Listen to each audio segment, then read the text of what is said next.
Hi everyone, and welcome back to Stamp with Anna. Today I have another card that we made at this past weekend's Clean and Simple card class.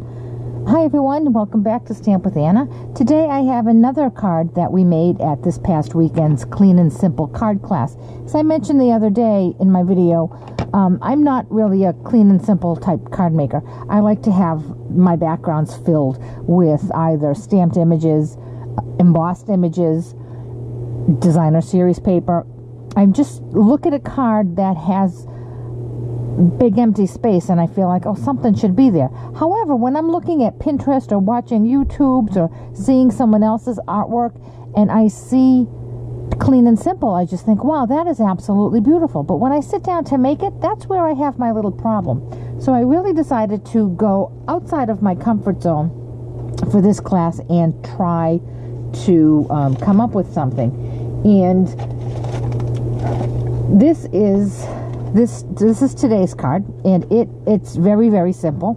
As you can see, it has very few elements and it does have a lot of space in the back, but I think it's beautiful. So what we used for supplies for this one, for paper, I have a piece of Bermuda Bay, which is cut at 8.5 by 5.5, scored at 4 1/4. Then I have a piece of Daffodil Delight, which is cut at 4 5/8 by 3 3/8. And then I have a piece of Whisper White, which is cut at 4.5 by 3 1/4. Then I have a piece of vellum cardstock and gold foil, and those are each cut 3 by 3 1/2. And the stamp set we're going to use is this Watercolor Wings, and we're using the Just For You sentiment, and it has 2 coordinating die sets. It has the butterfly thinlits. Let me just pull this out, and this framelit fits the small butterflies, but we're using from this set the butterflies framelits. We're going to use this intricate butterfly. Then it has another coordinating set which is called bold butterfly framelits, and it has again a small butterfly, an intricate one, and the frame of this one here. So that's what we're going to use. I'm thinking they probably could have been packaged differently and had all of the intricate ones be one set and all of the frames be another set, but for whatever reason Stampin' Up! Made it so that you need 2 coordinating framelit sets to coordinate with that card, that stamp set. But anyway, so what we're going to do, I'm going to bring in a piece of scrap paper, and I'm going to bring in my vellum. And with a sponge dauber, I'm just going to make the background of my butterfly here. And what I did, no rhyme or reason, I took some Daffodil Delight and just sponged it on my vellum,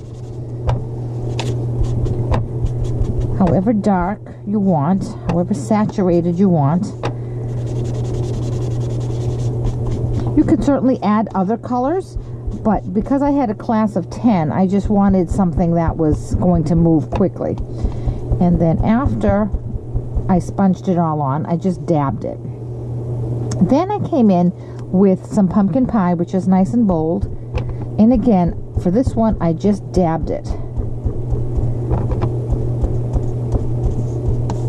Now, the paper, obviously, like I said, is vellum paper. And vellum paper doesn't absorb the ink as quickly, I should say, as regular cardstock. So because you're playing with inks, I do suggest that you have some baby wipes to wipe your hand with. So this is done. I just want to make sure that all my ink is dry. Okay. And what I'm going to do is go do my die cutting.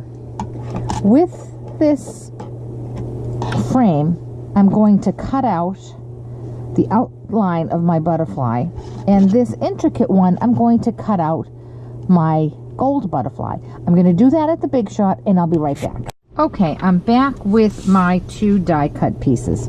Now, I should have showed you that this one here, what I did was I cut it using the precision plate, which is a plate that Stampin' Up! Sells for when you're die cutting dies that have intricate, lots of little openings like that. And what you do is after you run it through your precision plate, it's so much easier to pop those out. And what they also sell is this brush.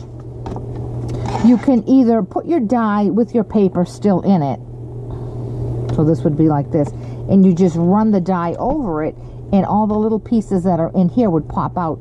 Or you can do it without your die, just run it over with your brush.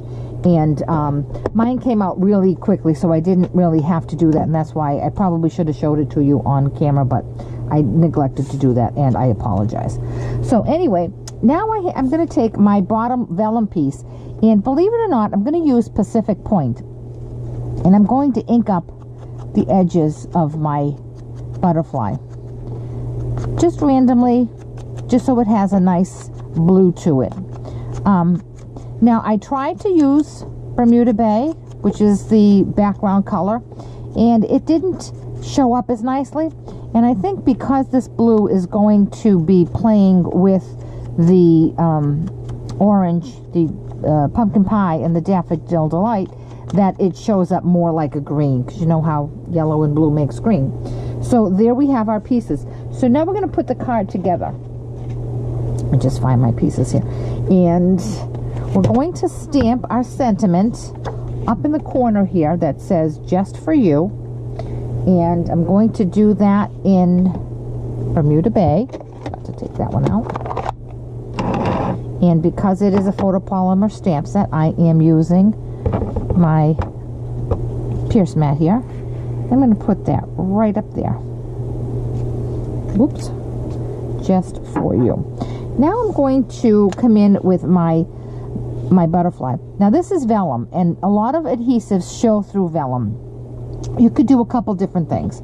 You could use snail, regular snail, and just put it on the bottom here, and then when you put your butterfly on top, it would cover your snail. Or you can use fine tip glue. Fine tip glue, I found, does not show up on vellum. Now I'm going to show you. See, it's almost invisible. So I do like to use my fine tip glue when I'm using vellum, but just in case, you know, there will come one day when, whoops, you can see it. I always plan on having a spot on my vellum where I can strategically cover any glue. So for this one, because it's a butterfly, it works out perfect that I have this overlay butterfly, which I'm also going to use my fine tip glue for. I have something going over where my vellum is attached to my cardstock. So when you're using and designing a card with vellum, it's a good idea to have a plan of how and where you're going to attach it to minimize the adhesive showing through. So I'm just going to bend these little wings up a little bit and place them right onto my card. I'm going to hold it down just a few seconds so that it gets good and adhered.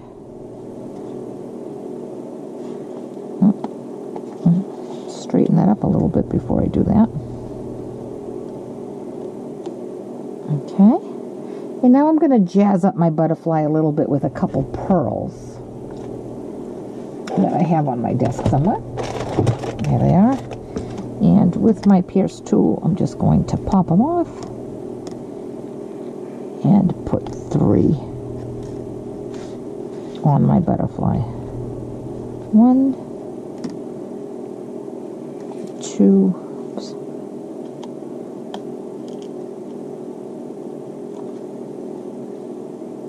and 3 right there. And then all I have to do is assemble them. I'm going to, with my snail, put my Daffodil Delight onto my card base, which is Bermuda Bay. Put that right in the middle. And then I'm going to attach my top piece. with my butterfly. And it is a tiny little border, just enough to break it up a little bit between the white and the Bermuda Bay, which is my new favorite thing. I'm really into thin borders these days. And there it is. I'll lift my wings so you can see the bottom half. You can even lift your vellum wings to give it even more dimension. See how they're raised just a little bit here, and you have the shadow of the wing on the white paper. And there you have it. There's our second Clean and Simple card. And like I said, I really did enjoy making Clean and Simple cards, and I think I'll probably be going in that direction more often. So if you liked this card, if you have any questions about this card or any of the products I used, certainly contact me at www.stampwithanna.blogspot.com.